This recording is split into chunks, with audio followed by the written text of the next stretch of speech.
আপনার পকেটে যদি চুল কাটার টাকা না থাকে তাহলে এই কাজটি কখনোই করতে যাবেন না। কারণ আমলকি এভাবে ব্যবহার করার এই সিক্রেটটা আপনাকে কেউই বলবে না। আপনাকে শুধু 10 থেকে 15টা আমলকি নিতে হবে। এরপর সেগুলো ছোট ছোট টুকরো করে একটু মোটা করে কেটে নিতে হবে।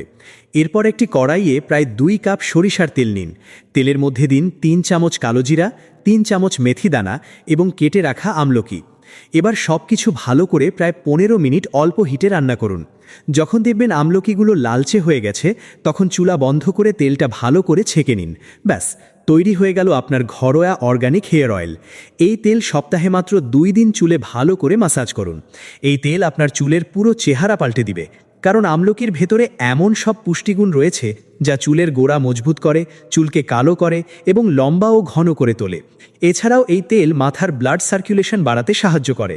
তাই আর দেরি নয়, এখনই এই তেল বানান। ভিডিওটি অনেক কাজে আসবে, তাই দ্রুত খুঁজে পেতে টাইমলাইনে শেয়ার দিয়ে রাখো। এমন সব তথ্যবহুল ভিডিও পেতে মিরাজ তালুকদার ফেসবুক পেজটি লাইক ও ফলো দিয়ে রাখো।